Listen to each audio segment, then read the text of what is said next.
Урматтуу момун мусулман бир тууганым, умра сапарына жакындарыңыз менен барууну көксөп жүрсөңүз, сиз үчүн өтө пайдалуу сунуш бар. Биздин тажрыйба сиздердин кичи эрежеси менен так аткарып келүүнүн кепили боло алат. Биз менен каражатыңызды бери канча үнөмдөйсүз? Анткени бизде гана билет баасы болгону $1180. Эң негизгиси керектелүүчү документтериңизди өзүбүз бүтүрөбүз. Сиз болгону загран паспортту бересиз. Бул бар эмес. Ихрам кийими, умра китеби, аялдар үчүн жоолук, жилет, сумка, жайнамаз жана замзам сууларын белек аласыз. Умрада жол баштоочунун илими, тил билүүсү эң керек. Ал эми сиздерди баштап барган инсан бул критерийлердин баарына жооп берген. Көпчүлүк тааныган дамла Санжар Тыныбек уулу. Учуу күнү 16 май, андыктан жазылууга шашылыңыздар. Орундар чектелүү.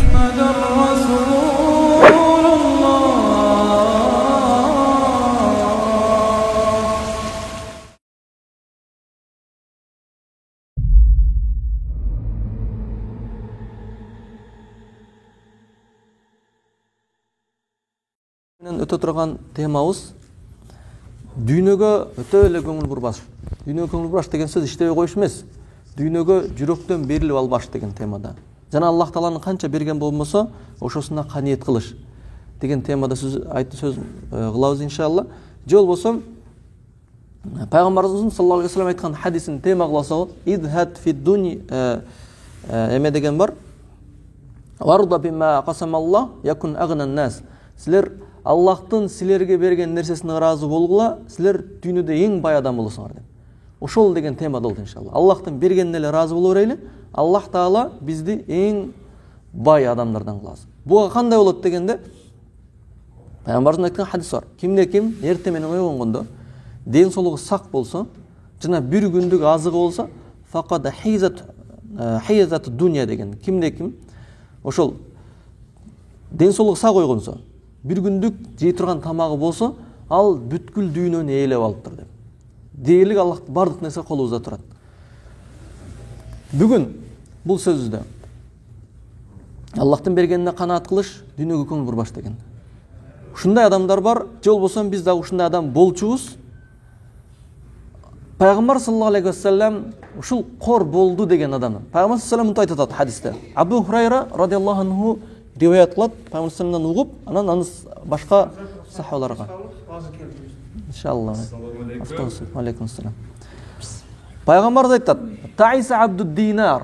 Динарга кул болгондор кор болушту деп. Динар ошол убакытта алтын акча болгон. Дирхам күмүш акча болгон. Тагыраак айтканда, бир динар азыркы күндө дагы Кувейттин акчасы ба, биз через Кувейт учуп атабыз го. Бир динары $100 көбүрөөк. Бир динарчы.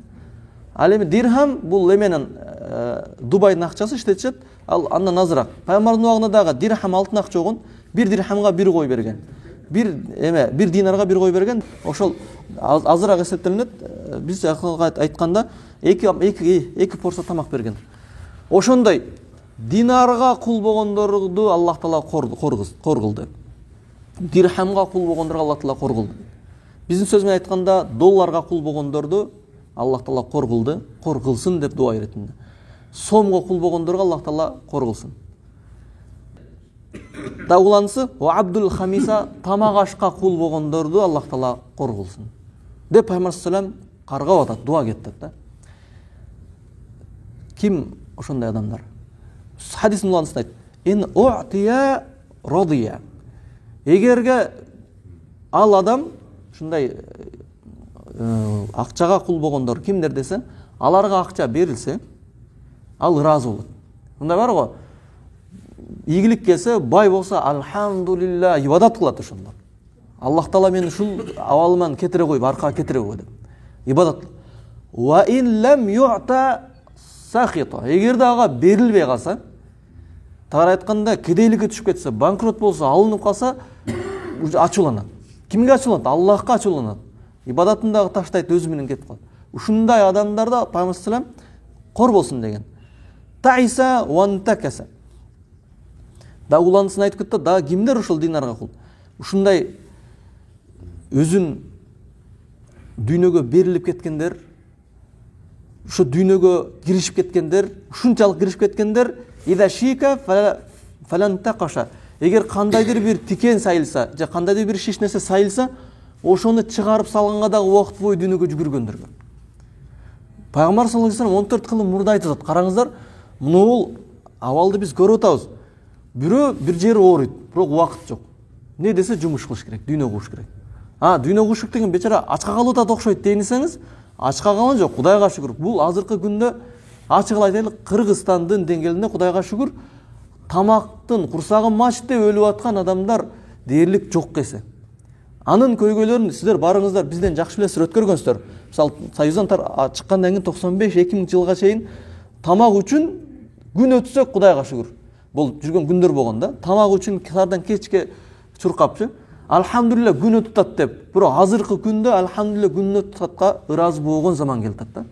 Кудайга шүгүр. 2 күн кат иштесең 1 айлык продукттан кыласың. Бирок көйгөй башка нерсеге болуп атат. Мен паландан өтүп кетейин, мен пустанан өтүп кетейин, мен мындай үй салып коеюн, мен мындай машина минип алайын, мен мындай мансапка кирип алайын депчи. Ошол себептүү зарыл болгон нерсени да таштап дүйнө куугандар да бар.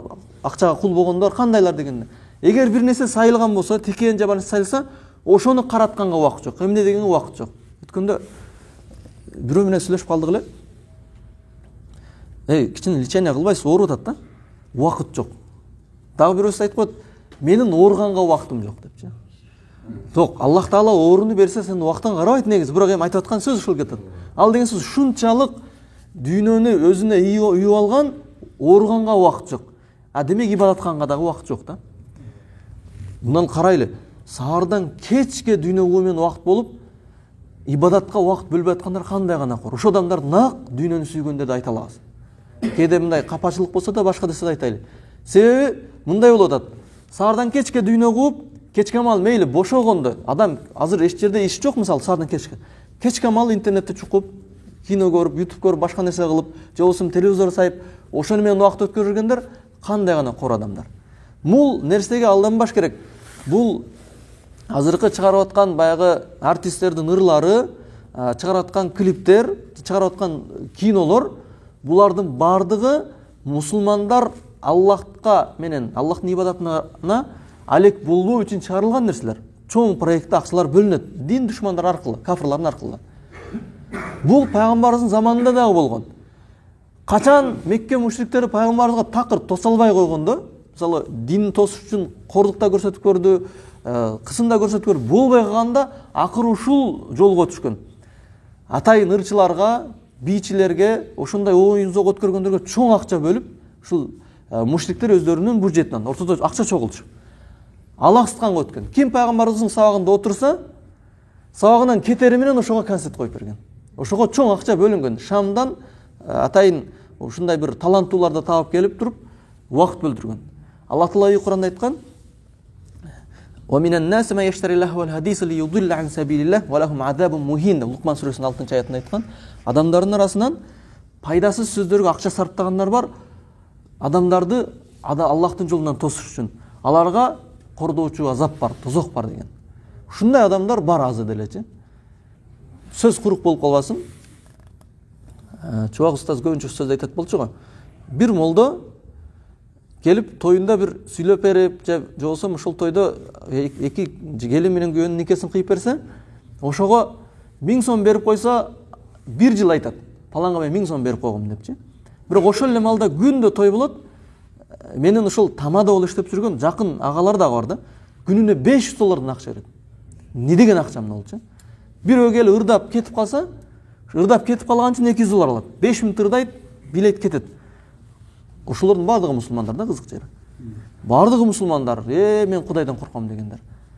Бул деген сөз кандай нерсе болуп кетип атат. Субханалла. Бул нерсе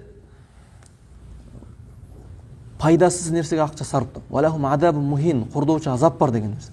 Адамдарды алаксытат, ошол моментте ошол сүйлөсө же ырдаса, ахиретте эч ким эстебейт. Эстебешке себеп болуп атат, аны аткартып атат. Акчаны, ушул акчалар бардыгы кыяматта суралына турган нерсе.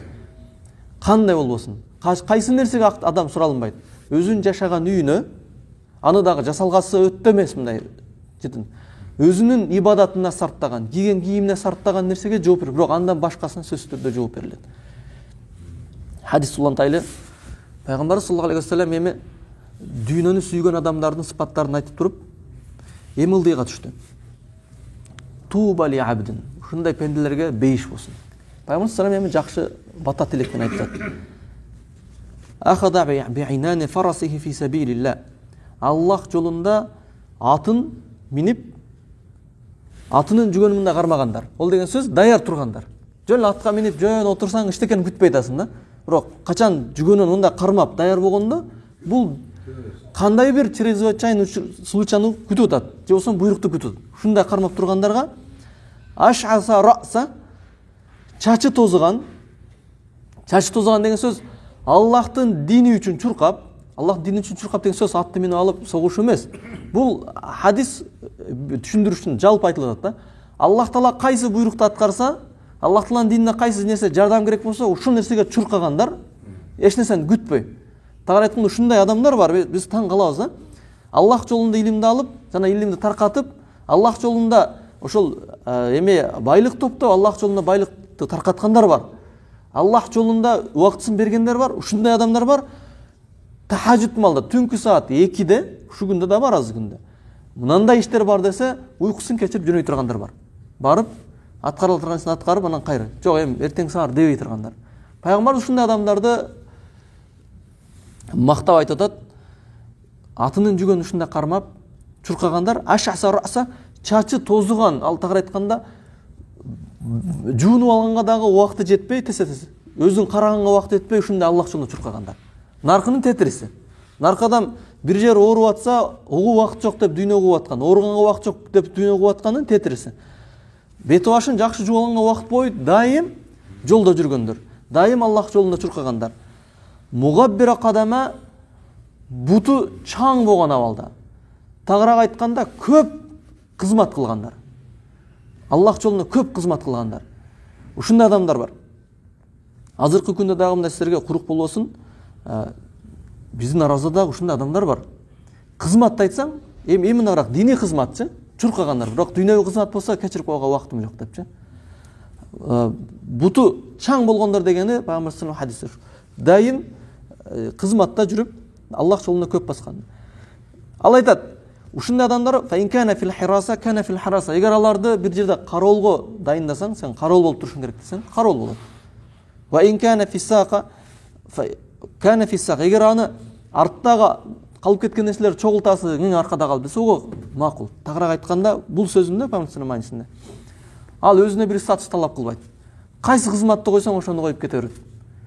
Жок, мен мындай болуп калчумун, мага мындайран карабайсыңбы, же болсо өзүнө бир авторитет талап койт. Авторитетти Аллахтын алдынан талап кыла турган адамдар. Жана айтат, "Ва нистазана лам юзанла." Ал ушундай деңгээлде катмардагы адам болот.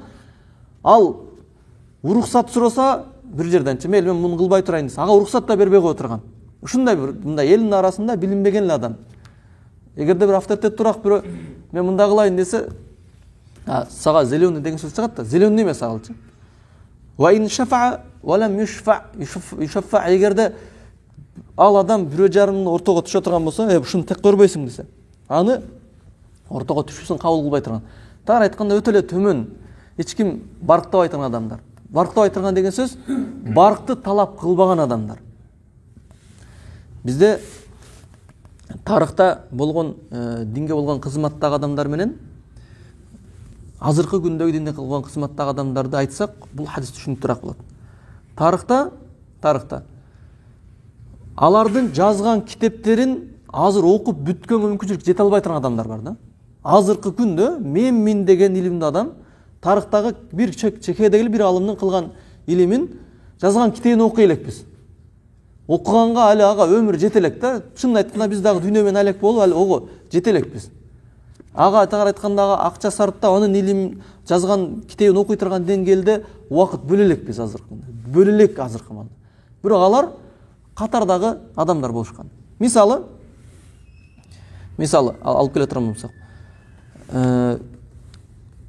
Абдулла ибн Мубарак ар дайым казаттарда биринчи топту жарып кирип, дин душмандарын алаксытып туруп, анан ошонун себебинен мусулмандарга биринчи кирген. Качан эмелердин чебин курчашканда яхуттардын, Бул пайгамбарыбыздан кийинки өткөн кечи Абдулла Мубарак Абу Ханифанын тагыр айтканда шакирттеринен болуп кетет. Ошол казатта дуалды жарып түнү менен ичтен дарбазаны ачып берген адам болгон. Дайым мындай бетти жашырып жүргөндүктөн кызыгышкандагы тутуп кийин биякта мусулмандар жеңген. Бетин ачканда баарына күн сайын сабак берип жүргөн Абдулла Мубарак болуп чыккан. Эми алар караңыздар. Бир жакшылык ишти кылат, аркасынан ол жакшылык иштерди элдердин арасында мындай популярдуу болушту каалаган эмес. Сахабалардан бир кайрымдуулукту кылса, кайрымдуулукту бекитип берип туруп, ким экендиги белгисиз болгон. Абу Бакр Сыддык канчалаган үй бүлөлөрдү багып турган, баягы кыйналгандар. Ошол Абу Бакр Сыддык багып турганын Абу Бакр дүйнөдөн көз жумгандан кийин билишкен. Себеби Абу Бакр Сыддык дайындаган дүйнөдөн көз жумуп атканда палан семьяны карап жүр, палан деген дүкөндүн эмесинен пайдасынан палан адамга мынча берилет, туга мынча берилет болчу деп ушул бухгалтериялык кагазын өткөрүп берген. Ошодон аны айткан, ушунча семьяны каралган экен деп. Бирок анын даражасын Аллах Таала көтөргөн. Ал башкаларга мен палан жерди карадык, тигини карадык деп айткан эмес. Бизде алгандай. Кичинеке кайрымдуулук болсо, мен бир дуа бериңиздер. Кичине болсо, битте дуа берип койгула, катым окуп койгула, палан мен же болсом кете таршып кетсе, мен мындай жардамдар кылбадым беле. Мисалы, эки адам урушуп атса, мечитке шыйпыр алып берип койгон не тиешеси бар. Ушундай адамдар бар да. Сен кайсы жакшылык ишти кылдың? Мен мечитке шыйпыр алып берип койгом. Шыйпырды ошол адам үчүн алып берген эмес да, өзү үчүн ахиреттин куруп алып берген негизичи. Бирок ушундай заман болду эсептелип атат да. Айырмасы ушул нерсе болгон, аз бул хадисте Пайгамбар саллаллаху дуа алган адамдар элдин бир катмарына сиңип жүрө берет, бир авторитет талап кылынбайт. Авторитетти Аллах Тааланын алдында тараптында. Кимде ким бирди Аллахтан талап кылса, Аллахтын алдында бирди болоюн десе, Аллах Таала ал нерсени берет. Кимде ким бирди пенденин арасынан талап кылган болсо, Аллах пенденин алдында деле кор болуп кете берет. Анткени билесиздер, эл көрсүн кылыш, эл уксун кылыш бул кичине ширктердин бири, чоң күнөө эсептелинет. Андан кийин Сахл ибн Саад радияллаху анху риваят кылган хадисте айтабыз. Сахл ибн Саад айтат, бир киши пайгамбарыбыздын алдына келди. Ата дегени бул хадис ата ан-наби саллаллаху алейхи вассалам ражулун деп. Бир киши пайгамбарыбызга келди. Пайгамбарыбызга келди дегени бул хадис сапарда жүргөндө пайгамбарыбызга келген, же болбосо Меккеде жүргөндө делегат болуп келген ушуларды айтат. Ал эми Пайгамбар саллаллаху Набави мешитте болгондо пайгамбар бизге Пайгамбар саллаллаху кирип келип деп айтылат эле. Же болсо пайгамбар үйүнө турганда. Бир киши келип туруп ушул нерсени сурат. Я Расулуллах, дуллини аля амалин иза амилтуху юхиббуллах ва юхиббу жамиан нас. Мага бир жакшы амалды үйрөткүн. Эгер ошол амалды кылсам, Аллах мени жакшы көрсүн, адамдар дагы мени жакшы көрсүн деген. Ушундай кеде суралып калат, бир жакшы амал үйрөтчү деген. Бирок тилекке каршы мындай сөздөр тарыхта көп суралганда, азыраак суралынат да. Кайсы амал бар мен кыла ала турган? Себеби фатва ар бир адамдын деңгээлине жараша берет да. Мен нени кылсам, Аллах жолунда ибадат кылган эсептелинем депчи. Себеби бирөөнүн дагы бир мүмкүнчүлүгү бар да, мисалы, кайсы бир жагында. Сахаба айтат, бир оорураак суроону айтат да. Я Расул, мага бир амал үйрөткүн деп айтат. Эгер ошол амалды кылсам, Аллах мени жакшы көрсүн, адамдар дагы жакшы көрүп калсын. Өзү негизи анда амал жок өз туугандар. Эгер Аллах жакшы көргөн ишти кылам десең, көпчүлүк адамдар жаман көрөт. Бирок жакшы көргөн адамдар бар, алар мусулмандар жакшы көрөт. Бирок мусулман эместер же чала мусулмандар жаман көрөт. Ошол эле маалда адамдар жакшы көрсүн деген, адам жакшы көргөн амалды кылайын десең, Аллах жаман көрө турган амал болуп калат да. Себеби адамдар нафсин. Экөөнүн бириктириш өтө кыйын. Бирок Пайгамбар саллаллаху алейхи вассалам буга дагы жооп берет, бир амалды үйрөтөт. Изхад фи дунья юхиббукаллах. Сен дүйнөгө көп көңүл бурбагын, дүйнөгө көп көңүл жүрөгүңөн дүйнөгө берилбегин, Аллах сени жакшы көрөт. Изхад фи ма айдин нас юхиббу жамиан нас. Адамдардын колундагы акчага көңүлүң бурбагын, сени адамдардын бардыгы жакшы көрөт. Тараттын бирөөнүн чөнтөгүн үмүт кылбагын, адамдар сени жакшы көрөт. Негизи эле бул дүйнөгө көп берилбеген, Аллах сени жакшы көрөт. Бардыгы берилбөө. Битте амалда берилбөө. Мына Меккеде жүрүп атасыздар, ар келген сайын кайсы бир элдин жакшы сыпатын алып кетиш керек да. көп өлкөлөрдө болдук. Албетте жаман жагы бар, жакшы жагы бар. Бирок жакшы жактарын алып келе бериш керек мисалчы. Мисалы Индияга, Пакистанга барганда мейли жаман жактарын албай эле койор. Адамдар мындай кир болот, мындай кылат деген албай эле койор. Бирок кичпейилдик деген жагын сабак алмайынча койбойсуң да. Сабак албайын десең ham сабак аласың да. Эми бул жерде сабак ала турган нерсе ушундай нерсе бар. Адамдар бирөөнүн чөнтөгү менен иши жок. Балким сиздер ончо байкабашыңыздар мүмкүн, биз арасында жүрүп, мамиле кылып, ушундай кылып байкайбыз мисалчы. Кече эле конок кылып барып келдик. Бирөөнүн акчасы кызыктырбайт. Бирөө байбы, кедейби, муктажбы, муктаж эмеспи, кызыктырбайт. Ушундай калк да. Ушинтсе адамдардын баары жакшы көрөт. Ошон үчүн бири-бирин жакшы көрүшөт. Жана ошондой эле дүйнөгө көп берилбегиле Аллах баары жакшы көрөт деген. Дүйнөгө берилбейт. Тар айтканда бирөө көрүп атасыздар, машина бирөө сүзүшүп кетеби, башкап кетеби, темир булчу. Темир анча-мынчасы машинадан түшпөйт, же болсо түшсө, экинчиси кечирим сураса, кечирип коем, мындай болуп калды десе, болду отурат. Же болсо ошондой акылсыздар бар да. Көзүңө карабайсың деп атса, үчүнчү бир адам айтат. Кечирип кой деди го, бар айда дейт да. Кечирип кой дегени болду, кутулду, рашот. Отурду, кетти. Эми бизди караңыздарчы. Дүйнөнү ушунчалык сүйөбүз, чыйып өтүп кетсе 2 күн убарат ошо мененчи. Кеттик, мунан устан апар, уста кымбат экен, бул устан апар, ондай кыл, мамилени үзүп, как будто мусулман эмес адамдарды талашып аткандай да. Же болсо бир мансаптуураак бирөө келип калган болбосо, экинчи адам чөжө болот түшөт негизичи. Же болсо кедейраак адам болсо, экинчи адам теңсинбей калат. Ошол себептүү Аллах сүйбөгөн пенделердин катарында кошулду. Мына айтайлы, бир элди макташ эмес. Кече эгерде неме болсок, мына Абдусаматтагы күбө, аны камерага тартып дагы эртең ютубка чыгарат. Конокко бардык. Коноктогон биздин бир топ кыргыздарды коноктоду. Кыргызстандан келген умрачылардан. Алардын катарында бизди дагы чакырды эле, бардык. Биз кеч баргандыктан үйгө батпай калдык, Кыргызстанда отурган. Анан конокко чакырган ошол Шейх Абдурашид өзүнүн досторун чакырган, бир комнатага досторун, бир комнатаны кыргыздар. Достордун катарына кошуп койду, ошол жерде отурдук. Мундан сүйлөп отурдук. Сүйлөп отурганда ар бирин кызыгып сурадык да. Сен не болосуң десе, базарда бирге иштеген. Бул кассаж дос экен. Бул көңүлү жакын, ушундай адамдар. Бардыгы ушундай сырдашып эле мындай отурат, кофе башка нерсе ичипчи. Эми бул бир случайда, мында көп случайлар көргөнбүз. Эч биринен мен палан бизнести ачып койдум, анан мындай болуп кеттим деп өзүн көтөрбөйт аталчы. Бул тема общий тема. Кайсы тема баягы көңүлгө жага турган темалар сүйлөшүп отурат мисалчы. Палан мындай болуп кеттик эле, ошондой мындай болуп кеттик, өткүнкү история, жаңы история. Анан ошондой немени Кыргызстанда акыркы убакта эч көрбөй калдык да. Тагыраак айтканда, кыйбат деген нерсе жок, только бири-бирин паска уруу деген нерсе жок, көтөрүү деген нерсе жок. Бир общий тема. Азыр бизде да көбүнчө чакырып коет да, дамла достор менен аш барлы кичине сүйлөп бересиң. Анан баргандан кичине досторун менен сүйлөшүп алсаң, анан баян кыласың да. Ар экинчи, үчүнчү адамдын бири палан бизнести ачып койдум, анан мындай алып койдум, анан мындай алып койдум. Билдирбей мактанат. Мактаныш эмес го. Экинчи адам ого суктанып калат мисалчы. Бирөө сал бизнесин жакшы түшүнбөгөн же бирөө жалкоорак да, ол ого суктанат, буга мактанат. Ушундай коом.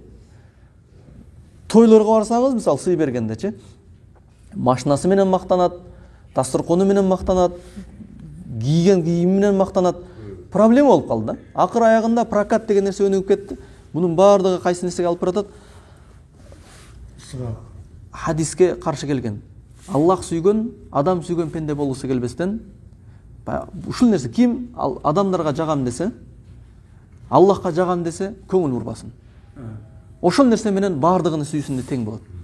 Дүйнөгө көп көңүл бурба, Аллах сүйөт. Аллах бердиби, Аллах өзү кайра алып коет. Аллах алдыбы, кайра өзү берет.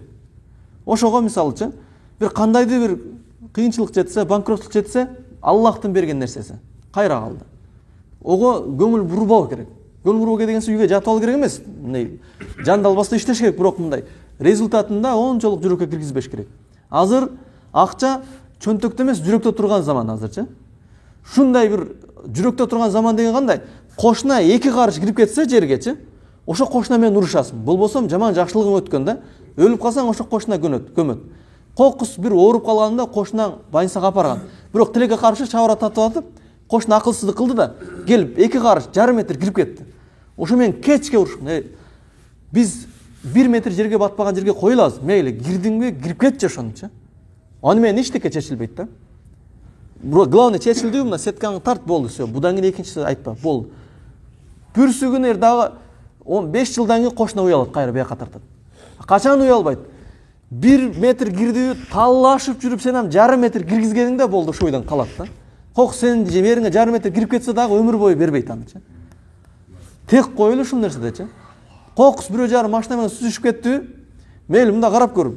Оорураак болгон болмосо, мисалы ыраазылуу турган нерсени ал болсом кете бер, иштекем. Мына жерде көчөгө чыгыңдар эле, урулбаган машина кем да. Сүзүшүп чызылган эле машина, бирок бирөө жерге конок барып калса айдап чыгарбайт да, сенин машинаң чызылган чыгышке депчи. Бизде кызык жер, бул машиналар 2016, 2020, 2021 машиналар да. Кыргызстанда 2005, бу жерде 2005 машиналарды издеп табасың да. Кыргызстанда 2005 машинаны карасаң, бардыгы 10 жыл краскаланган да, таптаза баягы. Дүйнөнүн сүйүлүгү болуп кеткен. Бул бир машина. Үйдө айтайлы да, мисалчы. Өзү 1 комната, 2 комнатага батат, 7 комната үй салган эки этажчы. Анан мейли 7 комната үй атасынан мурас калган окшойт, акчасы көп окшойт дейин десеңиз, нөлдөн көтөрүлүп өмүрүн саардан кечке дүйнө кууп жүрүп, ибадатка калып кеткен да, ошону курайын депчи. Ошого жалко. Мейли Аллах берсин, салсын. Бирок жалко болгону, ошого канча жыл өмүрүң кетти, ибадат кылбайчы. Канча жыл өмүрүң кетти. Ибадаттан өмүрдү ибадат кылбай өтүп кетүү эң чоң исраф. Мына Рамазан бүттү туугандар, Рамазанда көпчүлүк орозо туткан жок биздин туугандар.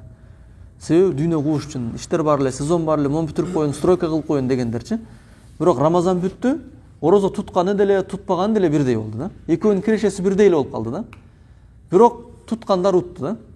Тутпагандар утулду. Рамазанда ибадат кылгандар утту, ибадат кылбагандар утулду. Аллах Таала барыбыздын жүрөгүбүзгө ыйман берсин, туура жол берсин, барыбыздын үйлөргө тынчылык жана береке берсин. Дүйнөнү жүрөгүбүз менен сүйбөй, акчаны жүрөккө киргизбей, чөнтөккө киргизип, адамдардын кылган байлыгына көңүл бөлбөй, Аллахтын берген бул дүйнөгө, убактылуу дүйнөгө көңүл бурбай, негизги камыбызды ахирет кылууну барыбыз насип кылсын. Кадыр түндө Шейх Судис ая катуу дуа кылды. Мындай: Аллахумма ла таджал дуnya акбара хаммина деген дуаны көп дуа кылды. Мааниси: Аллахым, менин негизги проблемам дүйнө кылып койбогон депчи.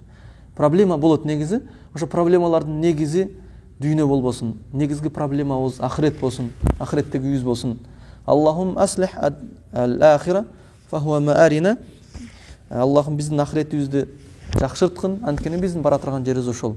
Ал эми дүйнөбүздү Аллах Таала жакшырсын, бул дүйнөдө убактылуу тура турган жерибиз. Бир дуа кылыңыздар.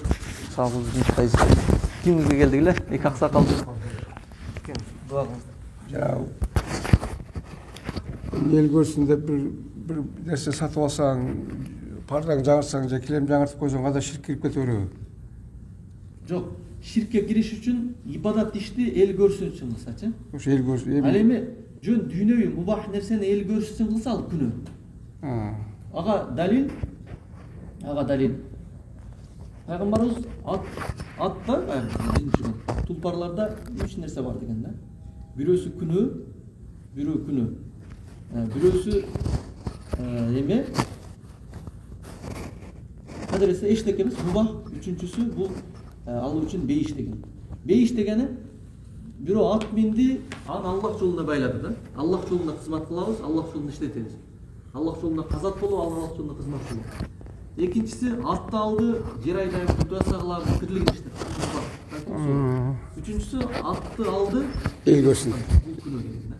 Күнөө экени бар бир. Деген ат дегенде азыр күндөгү машиналар, азыр үйлөр. Ким ошондой элдин алдына артыкчылык кылам десе.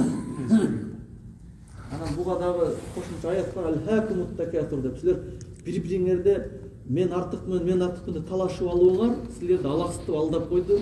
Хатта зуртумул макабир. Кабырга киргенге чейин адамды алаксытып отурган нерсе. Амин. Allahümme salli ala seyyidi Muhammed ve ilahum rahmanirrahim. Razıyeti billah Rabbal Müslüman dinen ve bin Muhammed sallallahu aleyhi ve sellem nabiyan. Ya Rabbim Allah şul kılatkan ibadetlersi kabiliyet kıla şul bayazlaşka inşallah bizge tahsil ver. Ahir kıyamet çen İslam dinine güç kuvvet ver. Müslümanların derecesini götürüyor Allah'ım.